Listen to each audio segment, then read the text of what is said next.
वर्षा सामसुख जी दिल्ली से। राधे राधे। राधे राधे महाराज जी। महाराज जी, भगवान के अस्तित्व को हम कैसे परिभाषित करें? पहले तो नाम जप करो, विश्वास करके नाम जप करो, तब उनको जान पाओगे। उनके बिना अच्छा, तुम अपने अस्तित्व को जानते हो? किसका है प्रश्न? प्रश्न बच्चा, तुम अपने को जानते हो कौन हो? अपने को लड़की समझती हो? नहीं समझती हो? तो ये तो शरीर है, जो सप्तम धातु से बना हुआ, पंचभूतों से रचित एक ढांचा है। देखो, तुम कभी अपने को मैं बोलती हो क्या कि मैं शरीर हूं? देखना, मेरी आंख, मेरा नाक, मेरी माथा, मेरा गला, मेरा हाथ, मेरा पैर, मेरा शरीर। तो मैं कौन है भैया इसमें? अंदर घुसो। मेरा मन, मेरी बुद्धि, मेरा चित्त, मेरा अहंकार, मेरी इंद्रियां, तो इनमें भी मैं तो नहीं। और आगे बढ़ो तो तीसरा शरीर, कारण शरीर, मेरा स्वभाव ऐसा नहीं है, मैं ऐसा, मेरा स्वभाव। अब वो जो मैं बीच में छुपा हुआ है उसको खोज लो। उसके अस्तित्व को तुम जानते नहीं। जो तुम हो, तुम अपने को नहीं जानते, तो ईश्वर को कैसे जान जाओगे? क्या अपने को जाना तुम? क्यों बच्चा? नहीं जाना ना, तो मानना पड़ेगा तुम्हें। तुम हो ना इसमें। 3.5 हाथ नापो अपने शरीर से, तो तुम हो ना। अब 18-20 वर्ष तो हो ही गए इस घर में रहते हुए। कितने साल का शरीर है? 34। 34 साल हो गए बच्चा, और इस घर के मालिक को नहीं जान पाए। ये देखो ना तमाशा माया का। 34 साल हो गए, 50 साल हो गए इसमें रहते। बहुत बड़ा मकान नहीं है, 3.5 हाथ का है। अपने हाथ से नाप लो, 3.5 हाथ निकलोगे। इसके अंदर तुम हो, लेकिन तुम जानती हो अपने को? सही माने में नहीं जानती, अपने को नहीं जानती। आप अपने को एक स्त्री माने हुए हो, आप अपने इस ढांचे के रूप को अपना रूप माने हुए हो, इस ढांचे की मांग को अपनी मांग मान। भूख, प्यास, वायु, ये प्राणों का धर्म है। देखना नेत्रेंद्रिय का धर्म है, सुनना श्रवणेंद्रिय का धर्म है। जितना पूरा कुछ मांग है आपकी, वो सब इंद्री मन की है। आप कहाँ हो? और आप हो इसमें। जब आप अपने अस्तित्व को जान जाओगे तो अपने अंश ही भगवान के अस्तित्व को जान जाओगे। अपने को नहीं जाने तो भगवान को कैसे तुम्हें प्रमाणित करें? उस अव्यक्त सत्ता को जानने के लिए पहले अपने को जानना पड़ेगा। अब अपने को जानने के लिए अभी बताओ, इतने में से कौन जान रहा है अपने को? कोई नहीं जान रहा है।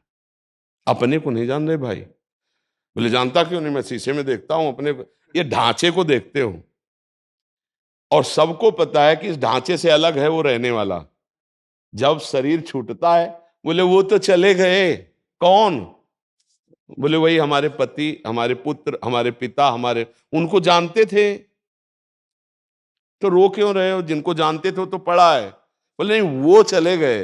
यार शरीर से क्या है, इसको जलाओ, गाड़ दो, हटाओ इसको। और प्यार जीवन भर उसी शरीर से किया, अपने शरीर से, दूसरे शरीर से, और जो है उसका परिचय नहीं। बोलो आपका क्या अस्तित्व है? जब अपना अस्तित्व पता नहीं तो भगवान के अस्तित्व को कैसे जानोगे? दूसरी बात, हम भगवान के हैं, कई बार कह चुके हैं, इसका परिचय है। जैसे हम मरना नहीं चाहते, ईमानदारी से देखो, सच्चाई से देखो, मरना नहीं चाहते, नहीं ना? कुछ ऐसा कुछ हो जाए कि मरना मिट जाए। क्यों? अविनाशी के बच्चा हो, तुम्हारा भी अविनाशी स्वरूप है, पर शरीर को मैं मानने के कारण मरना पड़ेगा। इसलिए तुम्हारे अंदर एक चाहत है, मैं मरना नहीं चाहता। इसका मतलब मैं भगवान का अंश हूं, क्योंकि वो अविनाशी है। दूसरी बात, हमने दुख नहीं चाहिए, सुख चाहिए। सब बताओ, केवल सुख चाहिए, ऐसा सुख जिसमें दुख का लेस ना हो। क्यों? क्योंकि सुख सिंधु के अंश है, सुख सिंधु भगवान। तीसरी बात, हम जिस डिपार्टमेंट में जहां भी सबसे बड़े हो जाएं, पंडिताई में तो बड़े हो जाएं, अगर बुरे से बुरे या भले से भले किसी भी मार्ग में हमें, तो ये लगता है सबसे नामी और सबसे जोरदार हो जाए। क्यों? क्योंकि सबसे बड़े का बच्चा है वो, सबसे बड़े भगवान है वो, सबसे बड़ा बनना चाहता है। कई ऐसे पिता के लक्षण हैं जो पुत्र में हैं, जो अंश में हैं, और वो शरीर में नहीं है। शरीर को लेकर के कोई अविनाशी नहीं होता, शरीर को लेकर के कोई सुखी नहीं होता, शरीर को लेकर कभी कोई बड़ा नहीं, इतना बड़ा नहीं बन सकता जिससे बड़ा कोई हो ना, उस स्वरूप को लेकर होता है। और हमारा स्वरूप भगवान का स्वरूप है चेतन अंश। भगवान का जो है वो आनंद समुद्रमय है, वो ब्रह्मानंदमय है, वो अविनाशी है, जहां अस्त्र शस्त्रों का भी प्रवेश नहीं, वो मेरा स्वरूप है। जब आप इतने छोटे से मकान में रहकर अपने को नहीं समझ पा रहे, तो आप जो पूरे ब्रह्मांड में रह रहा है, यो माम पश्यति सर्वत्र सर्वम च मयि पश्यति, जो सबके अंदर है, जैसे चींटी उसके अंदर भी वो है, आराम से सो रहा है, और अनंत ब्रह्मांड उसके अंदर है, परमात्मा के आराम से सबको अपने उदर में लिए, उसको कैसे जान जाओगे? कैसे? ये पृथ्वी कहाँ है, ये जल, ये वायु, ये अग्नि, ये सब पूरा सिस्टम किसी एक महान से चल रहा है, किसी एक शासन से चल रहा है, इसीलिए उसे ईश्वर कहते हैं। जब तक नाम जप नहीं करोगे, अज्ञान की दशा नहीं छोड़ोगे, तो कैसे समझ में आएगा? अपने आप को नहीं पहचाना तो अपने अंशी भगवान को कैसे जान जाओगे? तुम्हारे अंदर इतनी शक्तियां जागृत करो, लेकिन भूले हुए हम केवल अपने को शरीर मान करके मिट्टिया मेट होते चले जा रहे हैं। हर दिव्य शक्ति आपके अंदर है, हर दिव्य शक्ति भगवान के अंश हो। कहां कहां को क्या जागृत हो रहे? और अभी भजन करो, साक्षात जैसे मां दुर्गा ऐसे आनंदमयी मां थी। श्री कृष्ण प्रेम की मत वाली मीरा जी के सामर्थ्य को हलाहल जहर का कटोरा पी गए। कृष्ण कृष्ण कृष्ण मेरे तो गिरधर गोपाल दूसरों न। बच्चा आई हो तो अस्तित्व मान के आई हो, यहां नहीं कैसे आ गई? यहां क्या मान के आई हो? मनोरंजन करने तो आई नहीं। कोई है ईश्वर और उसका कोई जन है, चलते हैं देखते हैं क्या है। तो क्या देख पाए? यहां किस लिए आए? यहां क्यों सर झुकाया? यहां क्यों बैठे? उसी के अस्तित्व से आए हो, उसी के अस्तित्व को पाना चाहते हो अनजाने में भी, लेकिन आप देखना चाहते हो उसी के अस्तित्व को। वो है है, तुम में है, हम में है, तुम हो, मैं है, पहचान लो। अब बाहरी दृष्टि है, स्त्री पुरुष दृष्टि है, कैसे पहचान पाओगे? भजन करो, बिना भजन के नहीं जान पाओगे। क्यों बच्चा, समझ में आ रहा है? मानती हो ना तुम कुछ अलग हो इस शरीर से? क्यों? इतना तो समझती ही हो, जैसे तुम्हारा चश्मा तुमसे अलग है, ऐसे शरीर तुम्हारा तुमसे अलग है। जब आप शयन में सोते हो तो ये शरीर स्वप्न में नहीं रहता। ये वाला स्वप्न आप देखते हो ना, उसमें दूसरा शरीर रहता है, उसे स्वाप्निक शरीर कहते हैं। उस समय इसकी सत्ता रहती है क्या कि एक शरीर और चारपाई में सोया हुआ है? ऐसा रहता है क्या? किसी को भी नहीं रहता। अगर सुख दुख होता है तो वो शरीर में होता है। कौन सा शरीर होता है? वो स्वाप्निक शरीर होता है। जब जगे तो वो शरीर खत्म हो गया, और जब सोए स्वप्न में तो इस शरीर का अस्तित्व खत्म हो गया। आप इन दोनों से अलग है। आप स्वप्न दृष्टा थे, स्वप्न को देखने वाले, ऐसे जागृत के शरीर को देख रहे, तो आप हैं कौन? ये इस प्रश्न का उत्तर जिस दिन खोज लोगे, उस दिन आप ईश्वर को जान जाओगे, जगत को जान जाओगे, अपने आप को जान जाओगे। अब अगर तो फिर ऐसे कैसे समझाया जा सकता है? हमने कई बार कहा हमारे ईश्वर का आनंद ऐसे है कि वाणी से समझाया नहीं जा सकता। जैसे आपको एक स्पंज पवाए, आपको उसको तो कहा गया मुंह का स्वादनवत, गूंगा जैसे बोल, हम कह रहे हैं आप बोल लेते हो। स्पंज कैसा है? मीठा। नहीं, कैसा मीठा है? बहुत मीठा है। नहीं, कैसा मीठा है? अब अगला उत्तर क्या होगा? खा के देख लो, होगा ना? आप नहीं बता सकते। कैसा मीठा के बाद आप उत्तर दे सकते? नहीं। ऐसे ही उसका अस्तित्व क्या है, कुछ लक्षणों से वर्णन करने के बाद, इसके बाद अनुभव गम्य भजे जय संता, वो अनुभव का विषय है, ऐसा विषय थे। एक प्रकृति के स्वाद को आप दो शब्दों के आगे तीसरा शब्द नहीं बोल सकते। मीठा है, अति मीठा है, इसके बाद तीसरा शब्द होगा खा के देख लो, नहीं होगा। बस ऐसे परमात्मा के अस्तित्व को समझने के लिए भजन करो, पवित्र आचरण करो, वो खुद अनुभव करा देगा। सोई जाने जिहि देहु जनाए, वो आपको अनुभव करा देगा। तो हमें लगता है अगर भजन किया जाए तो हम प्रभु के अस्तित्व को समझ पाएंगे, और ऐसे कैसे समझ पाएंगे? आपका अस्तित्व ही प्रभु है। जैसे कहीं भी पैर रखो पृथ्वी में ही तो है, कितना भी उड़ो विश्राम तो पृथ्वी में ही मिलेगा आके ना। ऐसे ही कोई कहीं भी हो, अस्तित्व उसका बिजली भगवान ही है, पावर भगवान ही है। जैसे चाहे हाइलोजन जले, बल्ब जले, हीटर चले, फ्रिज चले, अलग अलग यंत्रों से बिजली का प्रभाव अलग अलग है। गर्मी सर्दी फेंक रहे, पानी निकाल रहे, प्रकाश कर रहे, बिजली एक ही है। ऐसे हम सब में पावर एक ही है परमात्मा का, वही हमारा है, वही ईश्वर है, वही। और ये जितने हैं सब यंत्र हैं और ये विनाशी है, नष्ट हो जाएंगे। लेकिन वो अविनाशी जो पावर है वो आप हैं। अब उसको आप जानते नहीं, इसीलिए आपका जन्म मरण नाना प्रकार के दुख हैं। उसको जान लो तो ना उसमें काम का प्रवेश है, न क्रोध का, न लोभ का, न नैनम छिन्दन्ति शस्त्राणि, नैनम दहाति पावकः, न चैनम क्लेदयन्ति आपो, न शोष्यति मारुता। आपका ऐसा स्वरूप है कि वायुवास्त्र, आग्नेयास्त्र, वरुणास्त्र ये आप तक स्पर्श नहीं कर सकते। अब हम फंस गए इसमें, शरीर चमड़ी में। अब कैसे, इसका इतना बड़ा अंधकार है कि देखो ये भी प्रश्न है कि भगवान है भी कि नहीं, उनका अस्तित्व क्या है, उन्हीं के हम अंश है। सबके पिता भगवान और प्रकृति माता, इसी से पूरे सब जगत का भरण पोषण हो रहा है, इसी से सब प्रकट हुए और इसी में सब मिल जाएंगे। ये जितने शरीर हैं इसी में मिल जाएंगे। आज तक कहीं हड्डियों के पहाड़ देखे क्या? कितने लोग मर रहे हैं, सब खत्म। वायु वायु तत्व में, अग्नि अग्नि तत्व में, जल जल तत्व में, पृथ्वी पृथ्वी तत्व में, आकाश आकाश तत्व में, कहीं नहीं, कुछ नहीं। ये माया का जादू चल रहा है। आप अपने को जान लो तो भगवान को जान लोगे, अपने को नहीं जानोगे तो ये सूर्य भगवान क्या है? पूरा त्रिभुवन उपाय करके देख ले और सूर्य भगवान भर उदय न हो, अंधकार हटा के दिखाओ।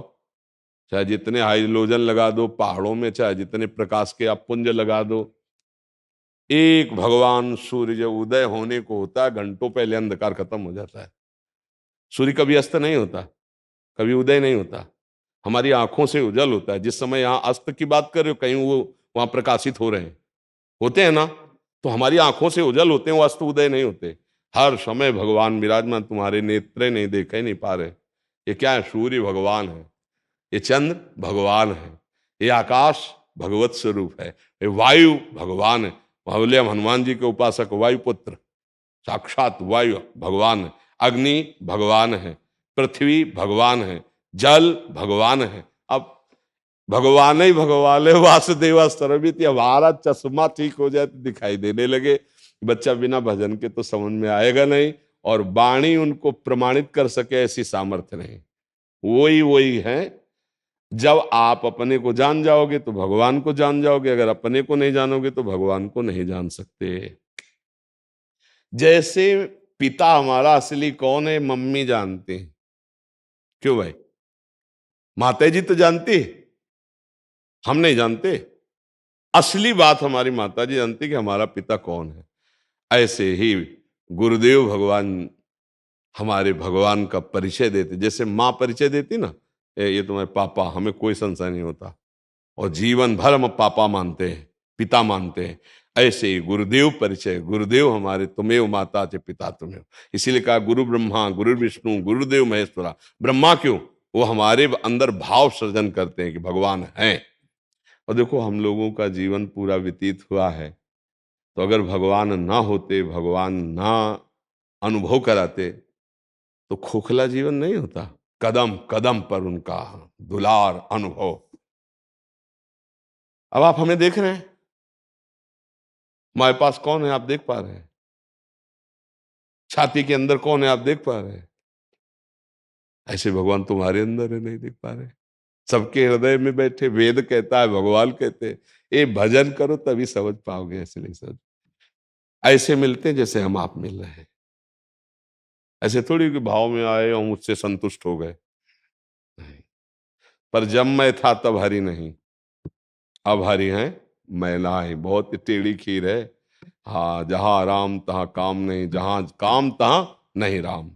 ये अब भजन करो तो समझ में आएगा। ये बहुत गूढ़ विषय, पर इतना जरूर कहते हैं कि वो आपसे भी हम नजदीक, जैसे आप नजदीक बैठे हो ना, आपसे भी वो नजदीक हैं और बड़े कृपालु हैं और हर समय साथ रहते हैं। दर्शन और स्पर्श और संभाषण, कोई ऐसी दुर्लभ वस्तु नहीं है जो भगवान से ना हो जाए। पर उसके लिए योग्यता चाहिए, नाम जप चाहिए, पवित्रता चाहिए। ऐसे परम पवित्र भगवान से मिल लो। देखो भारत का राष्ट्रपति है ना, अब मिला लो हाथ जाके भला। तो मिला सकते हो, राष्ट्र के तुम जन हो, तुम्हारी योग्यता साबित होनी चाहिए। और तुम्हारा इतना पावर होना चाहिए, तो जाके मिला सकते हो। हम राष्ट्र के नागरिक हैं, ऐसे भगवान के अंश हो, तुम भगवान के गले लग सकते हो। भगवान अरे पैर दबाए भक्तों के यार, रथ हाके अर्जुन को, उन्हीं के अकेले थोड़ी हाके, यहाँ भी बैठे रथ वही पकड़े हाँक रहे हैं।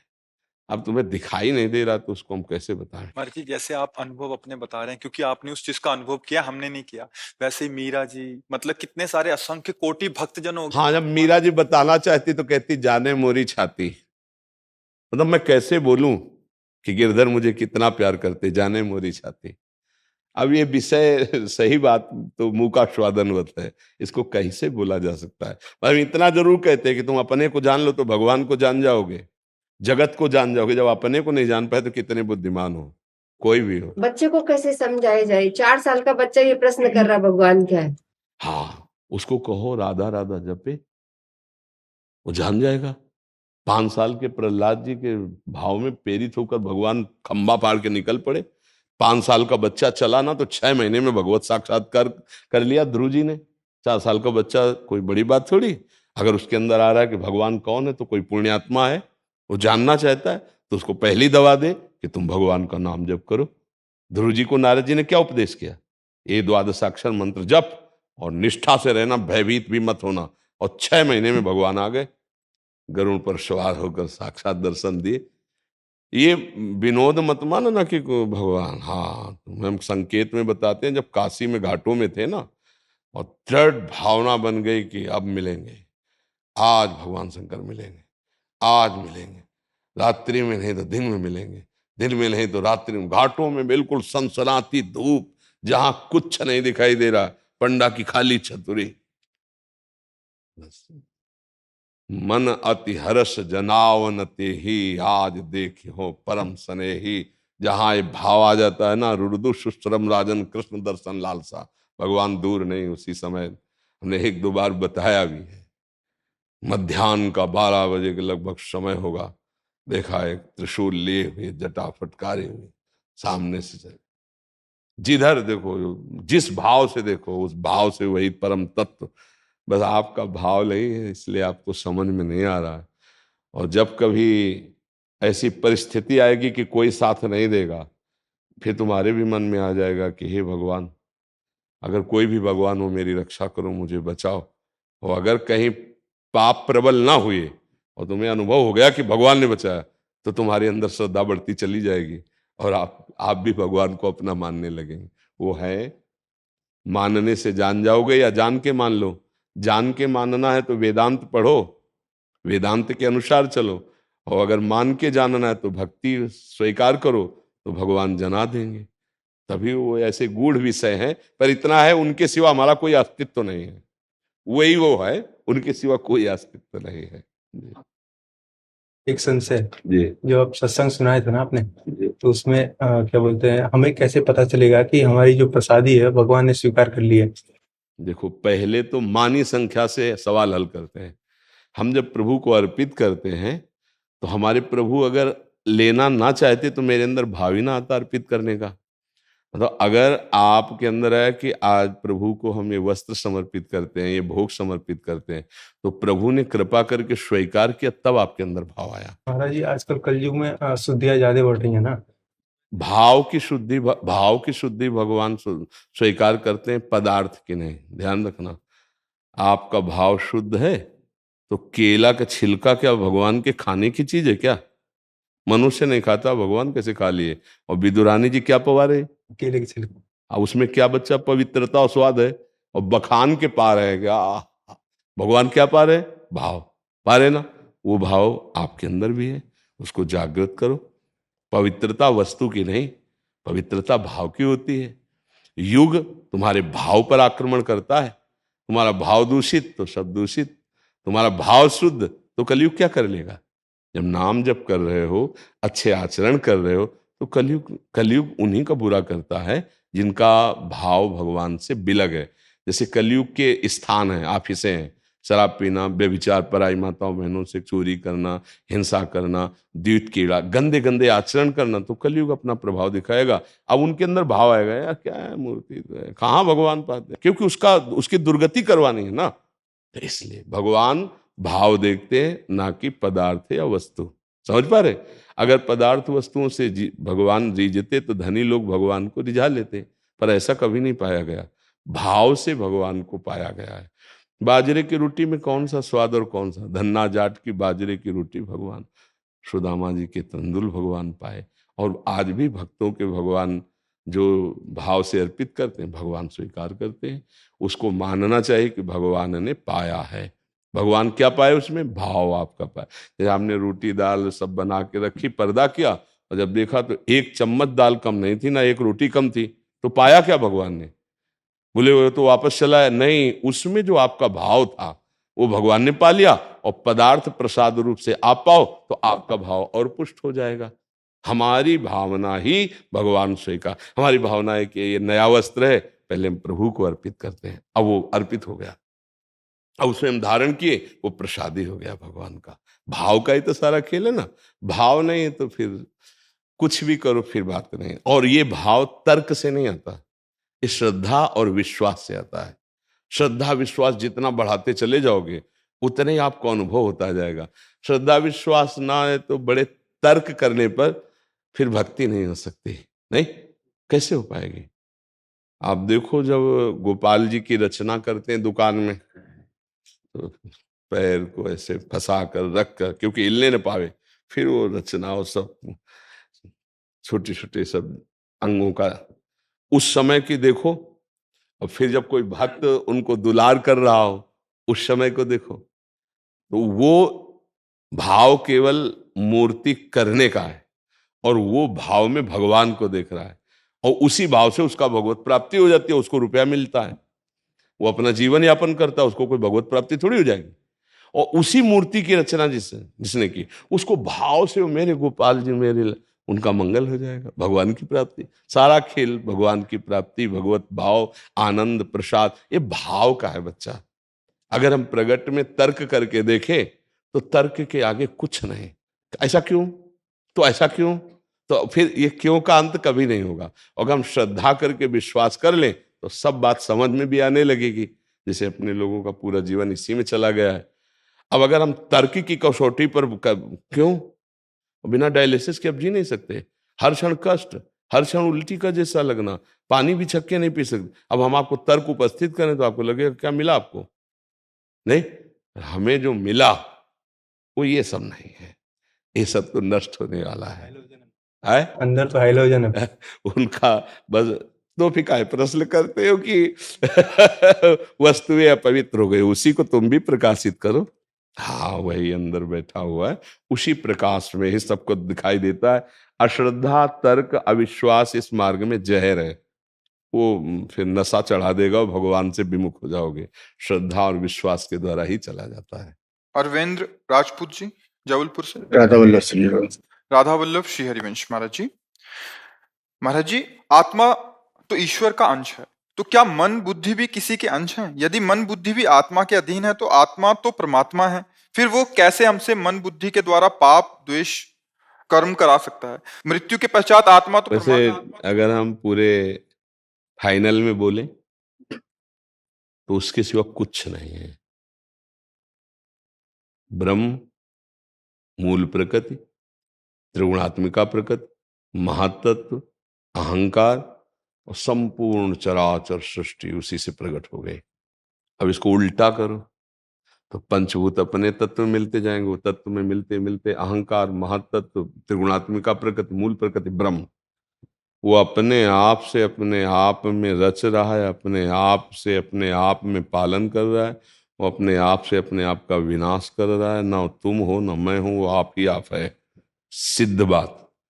अब इस बात को जानने के लिए दो विभाग करते हैं, क्योंकि कोई बात को समझना हो ना तो है और नहीं में विभाग करते हैं, फिर उसका निर्णय निकलता है।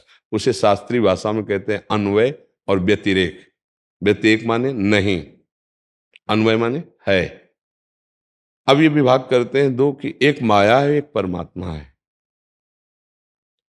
परमात्मा सत्य है और माया असत्य है। माया के द्वारा रचित स्थूल शरीर, सूक्ष्म शरीर, कारण शरीर। कारण शरीर कहते हैं जो त्रिगुणात्मिका माया से स्वभाव बनता है। सूक्ष्म शरीर कहते हैं मन, बुद्धि, चित्त, अहंकार, 5 ज्ञानेंद्रियां, अंदर से 5 कर्मेंद्रियां। स्थूल शरीर पंचभूतों द्वारा रचित, जिसे जागृत अवस्था में देखा जाता है। सूक्ष्म शरीर जिसे स्वप्नावस्था में देखा जाता है। कारण शरीर जो स्वभाव निद्रा सुसुप्ति में शांत रहता है, फिर जगने के बाद कहता है मैं बहुत सोया, मुझे याद नहीं रही, 5-6 घंटे बहुत सोया। लेकिन सोने से, जगने से, स्वप्नावस्था से एक कोई है जिसका किसी से संबंध नहीं था, वो तीनों को जानता है। वो है आप, वो है आप, वही है भगवान का अंश। भूल ये हो गई कि उस स्वरूप का विस्मरण हो गया, और वो अंतःकरण में अहम धर्म है, जिसका परिचय अहम शुद्ध जो मैं है, उसके आगे कुछ नहीं लगेगा, वो है। और जिस मैं के आगे कुछ भी लगता है, वो माया रचित मैं है। जैसे मैं पुरुष हूं, मैं स्त्री हूं, मैं विद्वान हूं, मैं धनवान हूं, मैं ब्राह्मण हूं, मैं क्षत्रिय हूं, मैं वैश्य हूं, मैं के आगे कुछ भी लगा, वो माया का है। उसी माया के प्रपंच को हटा दो तो जो शुद्ध मैं है वो आप है। अब आप अपने को भूल गए हैं, 2 विभाग किए हैं, पहले हमने जो बताया वो वहीं पहुंचना है। अब हमको ये विभाग में है कि मन के 2 विभाग करते हैं, और बुद्धि के 2 विभाग करते हैं, और चित्त के 2 विभाग करते हैं, और आम के 2 विभाग करते हैं, क्योंकि सवाल है हल करने के लिए। अब बुद्धि में 2 विभाग किए तो एक है सुमति, एक है कुमति। कुमति जो शास्त्र विरुद्ध आचरण कराती है, सुमति जो शास्त्र के अनुकूल कराती है। मन में 2 विभाग हैं, एक जो सच्चाई की बात हमें पेश करता है, और एक जो बुराई की बात पेश करता है। चित्त के 2 विभाग हैं, एक जो अच्छा चिंतन करता है भागवतिक, और एक बुरा चिंतन करता है। अहम के 2 विभाग हैं, एक जो अच्छा स्वीकार करता है। अहम की अच्छाई क्या है? मैं श्री भगवान का हूं, अस अभिमान जाय जन भोरे, मैं सेवक रघुपति पति मोरे, मैं भगवान का अंश हूं। बुराई, मैं विद्वान हूं, ये मूर्ख है, मैं धनवान हूं, ये दरिद्र है, मैं। अब हमको बुराई पक्ष को हटाना है, अच्छाई पक्ष को हर अंतःकरण के क्षेत्र में। बुद्धि से कुमति हटानी है, मन से कुसंकल्प मिटाना है, चित्त से कुचिंतन मिटाना है, अहंकार से गंदे अहंकार को मिटाना है। अब इसके लिए साबुन तो है नहीं, प्रकृति में कोई साबुन आज तक नहीं बना इसको साफ करने। नाम जप, भगवान का नाम जप, भगवान की लीला चरित्रों का गायन श्रवण, भगवान की सेवा, इससे पवित्र होना शुरू हुए। और जब पवित्र हुए तो इंद्रियाणाम मनस्यास्मि, मैं इंद्रियों में मन हूं, भगवान कहते हैं। अब मन कृष्णमय हो गया, बुद्धि कृष्णमय हो गई, चित्त कृष्णमय हो गया, मुरारी पादार्पित चित्तवृत्ति, अहम भगवत स्वरूप हो गया, जीवन मुक्त हो गया। जब ये सब हुआ तो अब क्या आया? शेष में क्या बचा? बोले सिय राम मैं सब जग जान, यहीं से हम शुरुआत की थी। सब कुछ वही है, आ कहां गया? सब कुछ वही है। सवाल जब हल हुआ तो सर्वम खलमिदम ब्रह्म ने नानास्ति किंचन, वेद। और जब सवाल शुरू किया गया हल का, तो ब्रह्म सत्यम जगन मिथ्या, माया और भगवान 2 विभाग करके। अगर ये 2 विभाग करके हम द्वैत को हटा दें और है जो उसका अनुभव कर लें, तो सब कुछ वही है। पर इसका अनुभव करने के लिए 2 रखना पड़ेगा। सवाल हल करने के लिए एक जो निषेध है और एक जो विधि है। अगर सही ढंग से चले तो विधि को जो ही अनुभव किया, निषेध का त्याग हुआ, तो यही अनुभव आ जाएगा, वासुदेवा सर्वमित समात्मा, सब कुछ वासुदेव है, कुछ प्रभु से अलग नहीं है। आप समझ पा रहे जी? इसमें कोई संशय? संशय वही यही था हमारा, आपने समझाया। जैसे मनोबुद्धि आत्मा के अंश है, आपके साथ सब कुछ आत्मा से जुड़ा है, तो ये फिर आत्मा इनसे पाप क्यों करवाती? 2 विभाग किए ना, तो 2 विभाग जब तक है तब तक पाप होता रहेगा। एक विभाग में लाओ उसको, ये खेल रखा गया है। 2 विभाग है ना, एक धर्म विभाग विधि और एक अधर्म विभाग निषेध पाप। तो तुम पाप क्यों कर रहे हो? बोलने के लिए वाणी दी है तो राम राम बोलो, कृष्ण बोलो, हरि बोलो, अच्छा बोलो, सत्य बोलो, मृदु बोलो, गाली क्यों बकते हो? किसी को गंदे वचन क्यों बोलते हो, असली संभाषण क्यों करते हो? ये तुम्हारी कमी है, उसको रोको। अब कहते भगवान बुलवा रहे हैं तो पिटवाएंगे तो भी, वो भी फिर गाल पे थप्पड़ भी तो पड़ेगा, वो भी तो भगवान करवा रहे हैं। तो महाराज जी हैं? नहीं करते। नहीं, हम एक उदाहरण दे रहे हैं ना। ऐसे ही हम मन बुद्धि की तरफ है। एक गंदी सोच है, एक अच्छी सोच है, एक गंदा संकल्प है, एक अच्छा संकल्प है, एक गंदी क्रिया है, एक अच्छी क्रिया है। हम पहले उसको दो विभाग करके उसको ठीक करें, फिर जाके आखिरी में जब आएंगे सब ठीक हो जाएंगे ना, तो वही है, वही बुद्धि है, वही मन है, वही चित्त है, वही अहंकार है, वही पूरा जगत बना हुआ है, दूसरा कोई है नहीं। बस इसके लिए खूब भजन करे तब अनुभव में आएगा। अभी दो नजर आ रहे हैं, इसीलिए द्वैत से चलो। स्त्री पुरुष, अच्छा बुरा, मान अपमान, निंदा स्तुति, जन्म मरण, इसी से तो दो से निकलना है एक में। खूब भजन तो खूब करते, लेकिन वो हो ही जाता है महाराज जी। अभी हो तब जाता है जब भजन खूब नहीं हो रहा। प्रभु प्रभु, हाँ प्रभु मेरी बात समझना, जिस समय हम खाली होते हैं उसी समय दुश्मन अटैक करते हैं। कहा हनुमंत विपति प्रभु सोई, जब तो सुमिरन भजन न होई। इस समय बोलो कौन सा विकार है आपको? अभी कोई विकार नहीं, अगर यही स्थिति हम बनाए रखें भजन के प्रभाव से, तो कब विकार आ जाएगा? जब हम भजन से बढ़कर किसी सुख को मानते हैं तभी हमसे गलती होती है। जब हम भजन छोड़ देते हैं तभी हमसे गलती होती है। इस बात को पकड़ो आप। अगर भजन में हर समय जीवन हो जाए तो हम निष्पाप हो जाएंगे, पर कठिन है। बहुत जन्मों से अभ्यास रहा है तो डरना भी नहीं है, हारना भी नहीं है, अभ्यास बढ़ाना है, बढ़ जाएगा। जो मन कभी 1 मिनट भजन नहीं करता था, वो आज इतनी देर भजन करने लगा है। इसको और प्यार से बढ़ाओ और 24 घंटे भजन में ले आओ, तो अपने आप भजन करने में कुछ फिर अच्छा नहीं लगता। जो गंदी बातें निषेध की गई ना, वो भी अच्छी नहीं लगती। जो विधि की गई ना भोग की, वो भी अच्छी नहीं लगती। हाँ, नारायण हरिभजन में पांचों न सुहात, न सुहात विषय भोग, निद्रा, हंसी, जगत प्रीति, बहुबात। जिनसे पाप होता है वो आचरण तो बात जाने दो, कुछ अच्छा नहीं लगता। बस एकमात्र आग लगने लगती, कब मिलूं, कब प्रभु मिले, कैसे प्रभु मिले। एकांत में रोना आने लगता है। अब उसको पाप कब करने का मन करेगा? अभी हमारी ऊंचाई नहीं आई, स्थिति नहीं आई, तो हम ये स्वीकार करें कि अभी हमारे भजन में कमी है। हम निरंतर भजन को, और अगर हम कहेंगे खूब भजन हो रहा है तो हम अपनी कमी नहीं पकड़ पाएंगे। और जब हम देखेंगे वास्तविक कि कमी वही हो रही भजन की कमी से, अगर हमारा लगातार भजन चल, थोड़ी देर देखो अभी भजन नहीं हो रहा, भजन की केवल बातें हो रही है, तब आपके अंदर कोई विकार नहीं है। और अगर भजन होगा तो कैसी बात होगी? इसका मतलब देखो, फिर हम आपको लाइन खींचते हैं। एक तरफ श्री भगवान है और एक तरफ माया के भोग हैं। अब आपको प्यारा कौन लग रहा है? बोले श्री भगवान। पर आपके कदम किधर जा रहे? बोले भगवान। तो गड़बड़ है मामला। अभी भगवान प्यारे नहीं लगे, नहीं ये कदम इधर कैसे खसक गए? तो बोले अभी कमी, जो हम बोल रहे हैं उसमें हमें कमी। तो हम भजन को और बढ़ावें और नाम जप करें और प्रभु से प्रार्थना करें कि आप हमारी इस माया में, मोह में, जो हमारी बुद्धि है भोगों की तरफ, नाथ आप इसे चुरा लीजिए। उनका नाम मन चोर है, चित्त चोर है। वो जिस दिन कृपा करेंगे सब बात समझ में आएगी, सब बात बन जाएगी। बस आर्त भाव से भगवान को पुकारिए, उनकी शरण में रहिए, उनके लीला चरित्र गाइए और नाम जप कीजिए, चिंता मत कीजिए। अगर भगवान को अपनी शरण में लेना ना होता, आनंद ना देना होता, तो आपको घसीटते क्यों, पड़े रखते प्रपंच में? जब इतना घसीट लिया तो वो कंजूस है क्या? एक चीज ध्यान रखना, एक धर्मात्मा पुरुष भी जब निमंत्रण देता है, बुलाया, बैठाल दिया, दोना पत्तल डाल दिया, फिर वो ये नहीं करेगा खड़े हो चले जाओ, वो परोस के पवाएगा।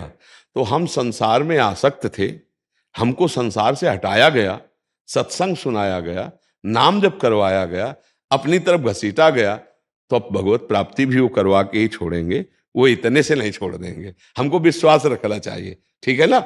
हाँ, भगवान की कृपा से ही आप भजन कर रहे हो, भगवान की कृपा से ही आप यहाँ आए हो, तो भगवान की कृपा से ही हमारा कल्याण हो जाएगा। हम थोड़ा प्रयास करते रहें कि असत काम ना हो, पाप कर्म ना हो, नाम जप बढ़ाते रहें। जी। शिवम शर्मा जी पटियाला से। राधे राधे महाराज। राधे राधे महाराज जी। आपके चरणों में कोटि कोटि प्रणाम। महाराज जी, मैं पेशे से पशुओं का डॉक्टर हूँ। कई बार हमारे सामने ऐसी स्थिति होती है जिसमें उस बीमारी का इलाज ही नहीं हो सकता, जैसे गाय, भैंस, घोड़े आदि की लात का फ्रैक्चर हो जाना। उसमें ऑपरेशन सफल नहीं होता। अगर कर भी दिया जाए तो पशु ज्यादा देर तक जीवित नहीं रह सकता। और जैसे कुत्तों में दौरे पड़ना, इसमें वो भयानक कष्ट सहन करता है। तो हमें ये सिखाया जाता है कि इस स्थिति में जहर का टीका लगा के, जिससे उस जानवर को आराम की मौत हो जाए, महाराज जी उन्हें बिना कष्ट सहे मुक्ति मिल जाए। तो क्या हमें ये कार्य करने का अधिकार है महाराज श्री? देखो, डॉक्टरी और अध्यात्म में थोड़ा अंतर है। यदि वो 100 दिन तड़प करके जीवित रहता है तो उसके पाप नष्ट हो जाते हैं और वो परम पवित्र होकर शरीर छोड़ेगा तो अगली योनि उसको बहुत सुंदर मिलेगी। यदि आपने जहर दे दिया तो आपका अपराध बन गया, उसका प्रारब्ध भोग बकाया रह गया। अब वो उसको भोगेगा, फिर जाके तुम बचा नहीं पाओगे, लेकिन तुमने पाप कर दिया। जैसे ना कि अब तो ये लंगड़ा हो गया, चल नहीं पाएगा, तो मार देते हैं इसको, तो ये मुक्त हो जाएगा। क्यों मुक्त कहाँ हो जाएगा? मुक्त तो भगवान की प्राप्ति के बाद होता है। अगर उसको ये था कि लंगड़ा होकर के 1 महीने तड़पेगा, जीवित रहेगा, फिर मर जाएगा, तो 1 महीने इसी योनि में भोग लेता दुख, अगली योनि उसको बहुत अच्छी मिलती ना। अब वो तो अगली योनि के लिए प्लस हो गया ये, और आपका पाप इष्टरा में बन गया कि आपने इंजेक्शन लगा दिया कि सुखपूर्वक मर जाए। नहीं, आपको मारने का अधिकार नहीं।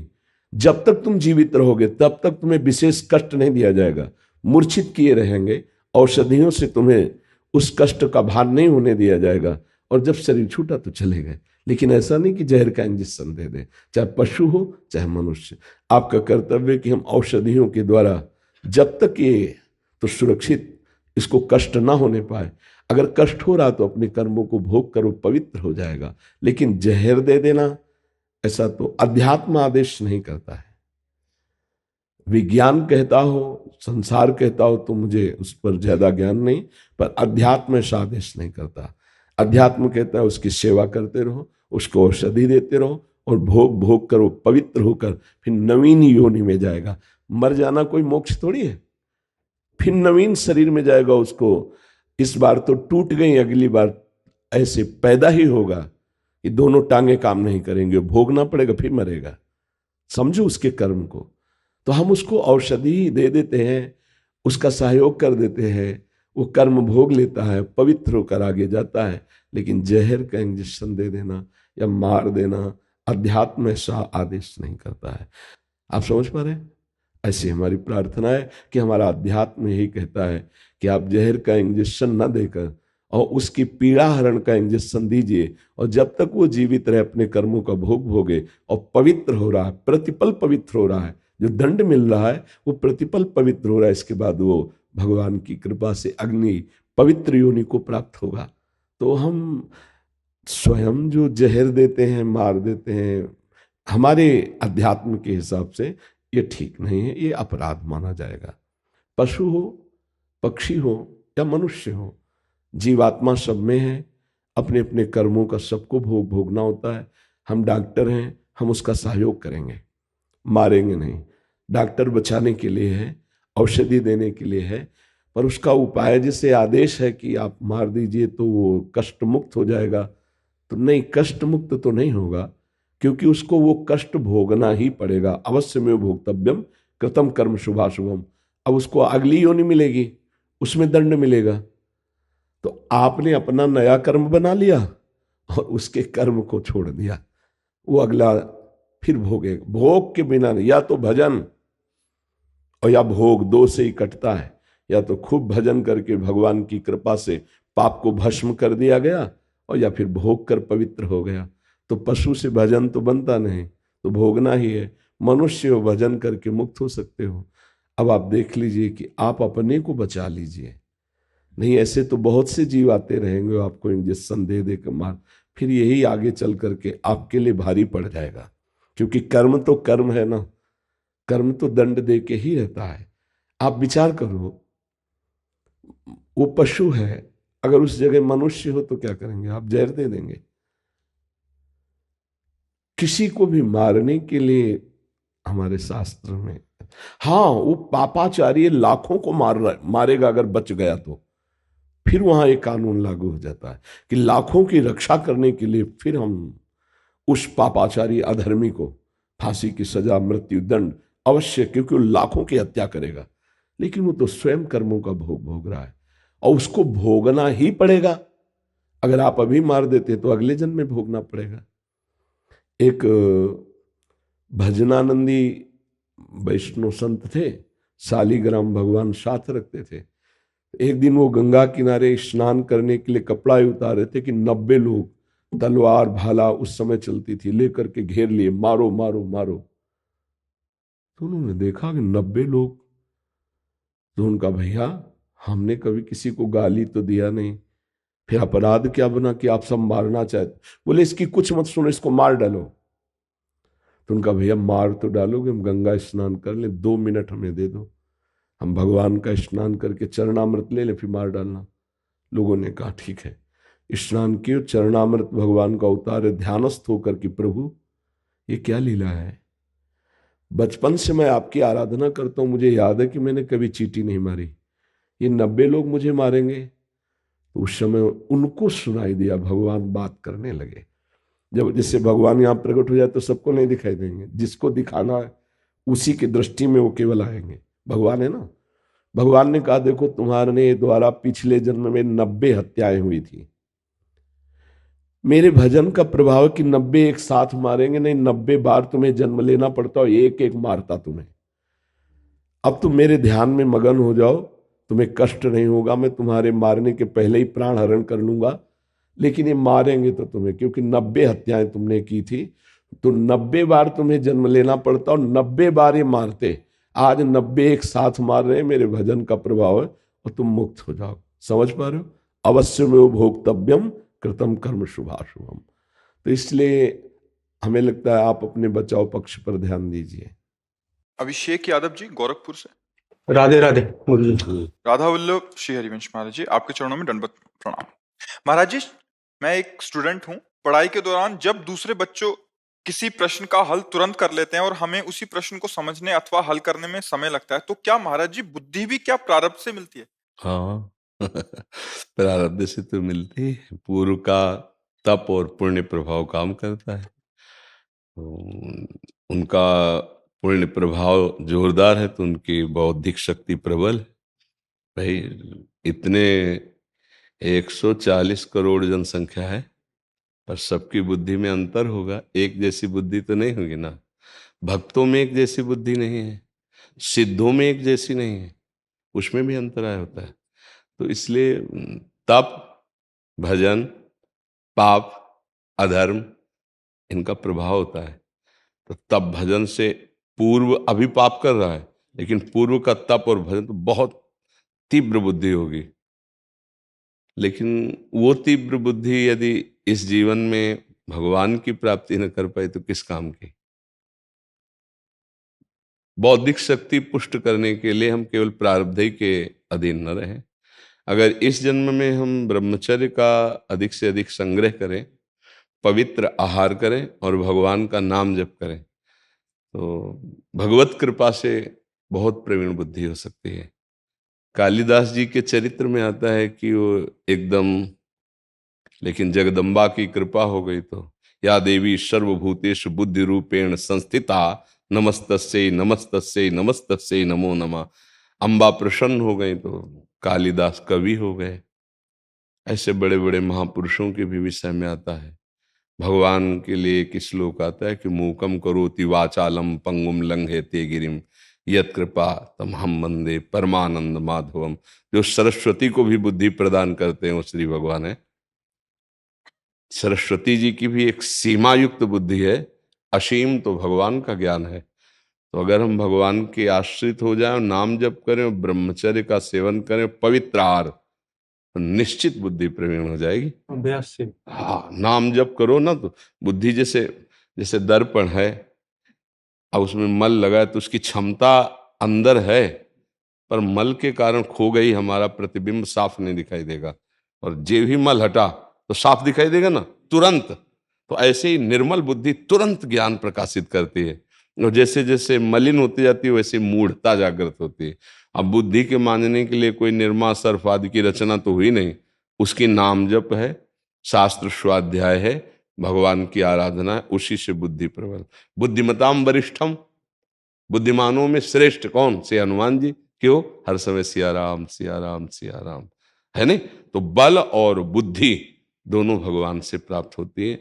मूक भी वाचाल हो जाए, पंगु भी पहाड़ को लांघ जाए, ऐसी सामर्थ्य भगवान देते हैं। तो मुझे लगता है कि हमें भगवान का आश्रय लेकर नाम जप करते हुए ब्रह्मचर्य का सेवन करें तो जरूर बुद्धि पवित्र हो जाएगी। तो मंत्रों में, नाम में अपार सामर्थ्य है।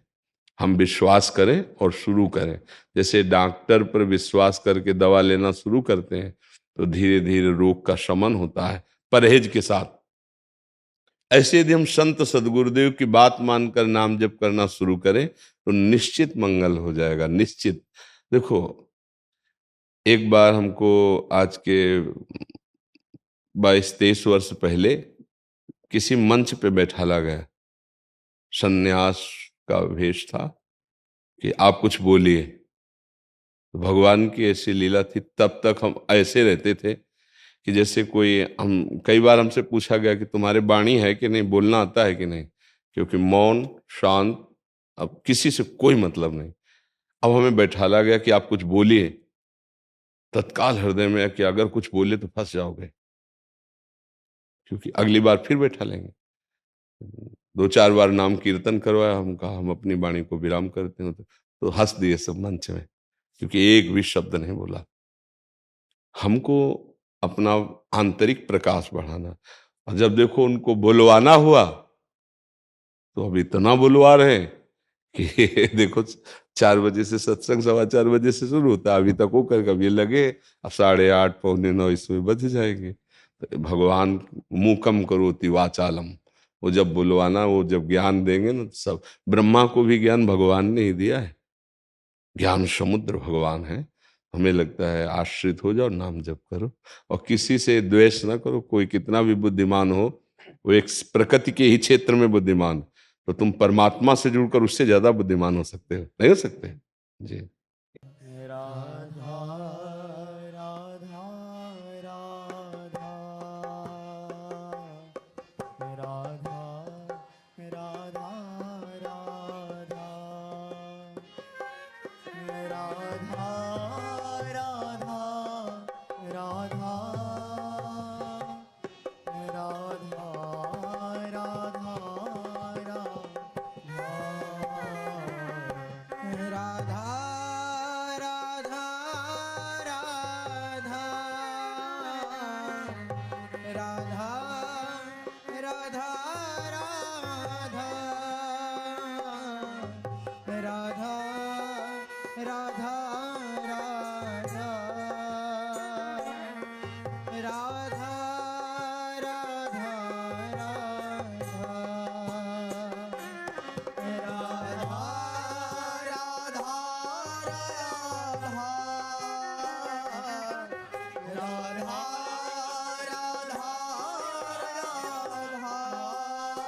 राधा राधा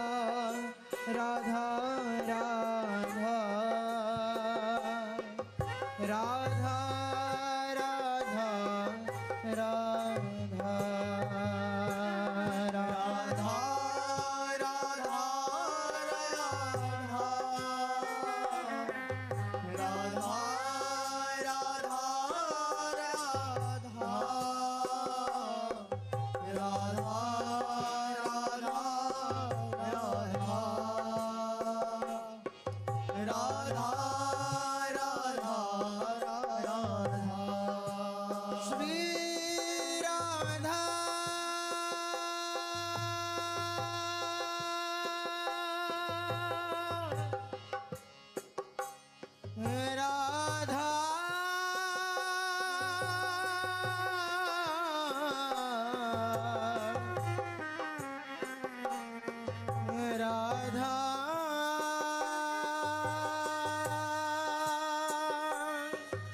राधा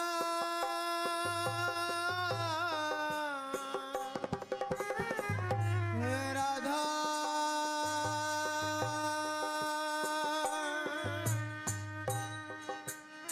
श्री राधा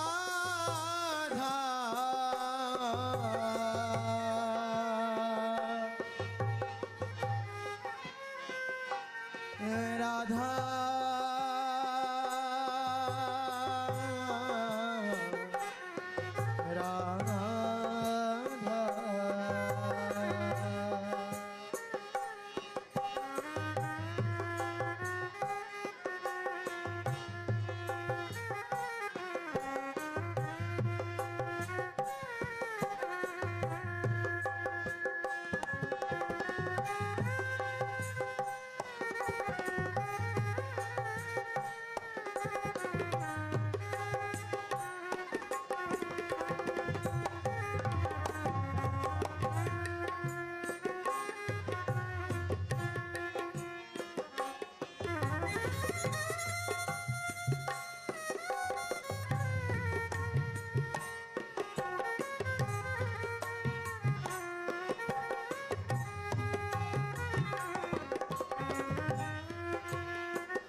राधा